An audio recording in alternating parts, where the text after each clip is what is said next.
Breaking news అంతోంది మనకి. TPCC chief Mahesh Goud అధ్యక్షతన గాంధీ భవన్ లో చేవెళ్ల పార్లమెంట్ సమీక్ష సమావేశం నిర్వహించారు. ముఖ్య అతిథిగా మీనాక్షి నటరాజన్ హాజరయ్యారు. పార్టీ నిర్మాణం, బలోపేతం, స్థానిక సంస్థల ఎన్నికలు, ప్రభుత్వ పథకాల అమలు ప్రచారంపై చర్చించనున్నారు.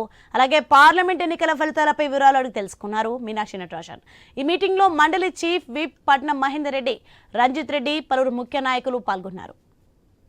రైట్, ఇదే అంశానికి సంబంధించి మరింత సమాచారం మా ప్రతినిధి సునీల్ ఫోన్ లైన్లో అందించి సిద్ధంగా ఉన్నారు. సునీల్, ఈ యొక్క కార్యక్రమంలో ఎవరెవరు పాల్గొన్నారు? పార్లమెంట్ నియోజకవర్గాల వారీగా రాష్ట్ర వ్యవహారాల ఇన్ఛార్జ్ మీనాక్షి నటరాజన్ సమీక్ష చేస్తున్నారు. ఇప్పటికే ఆమె సగానికి పైగా పార్లమెంట్ స్థానాలకు సంబంధించి సమీక్ష చేశారు.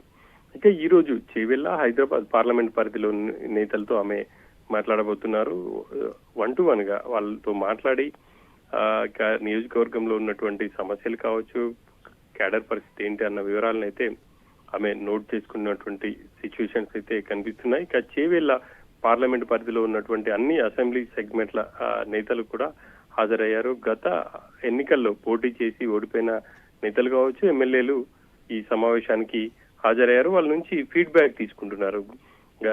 2023 ఎన్నికలకు సంబంధించి కాంగ్రెస్ పార్టీ పరిస్థితి ఎలా ఉంది, ప్రస్తుతం ఎలా ఉంది, స్థానిక సంస్థలు వస్తే పార్టీకి స్థానికంగా బలం ఎంత ఏంటి అన్న అంశాలను కూడా వాళ్ళ నుంచి ఆమె అడిగి తెలుసుకునే ప్రయత్నం చేస్తున్నారు. ఒకవైపు ఆమె నేతల నుంచి ఫీడ్బ్యాక్ తీసుకోవడమే కాకుండా ఇక పార్టీ కార్యక్రమాలకు సంబంధించి కూడా ఆమె వివరిస్తున్నారు. పార్టీ హైకమాండ్ ఇచ్చినటువంటి ఏ కార్యక్రమానికైనా నేతలు ఖచ్చితంగా హాజరై సక్సెస్ చేయాలి, ప్రభుత్వ కార్యక్రమాలను కూడా ప్రజల్లోకి తీసుకువెళ్లే విధంగా కార్యక్రమాలు రూపొందించుకోవాలనే దిశగా ఆమె నేతలకైతే సూచనలు చేస్తున్నారు. నిన్న సికింద్రాబాద్ కి సంబంధించి సమావేశంలో కొంతమంది నేతలు ఎంఐఎం అంశానికి సంబంధించి ప్రధానంగా ఆమెతో చర్చించారు.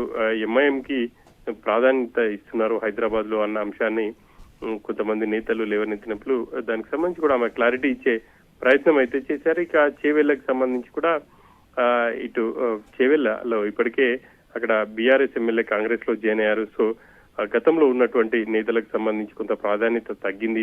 ఇటు పార్టీలో ఎప్పటి నుంచి ఉన్న వాళ్ళకు ప్రాధాన్యత ఇవ్వాలి అన్న అంశాన్ని మీనాక్షి నటరాజన్ దృష్టికి కొంతమంది నేతలు తీసుకెళ్లారు. ఇక వీటన్నిటికి సర్దుబాటు చేసే దిశగా పీసీసీ కూడా ఎప్పటికప్పుడు తగిన చర్యలు తీసుకోవాలని చెప్పేసి కూడా పీసీసీకి ఆమె సూచన చేసినట్టు తెలుస్తా ఉంది. ఇక ఈ రోజు చేవెళ్ల తర్వాత మరి కాసేపట్లోనే హైదరాబాద్ పార్లమెంట్ పరిధికి సంబంధించినటువంటి నేతలతో కూడా మీనాక్షి నటరాజన్ ప్రత్యేకంగా సమావేశం కాబోతున్నారు. థ్యాంక్స్.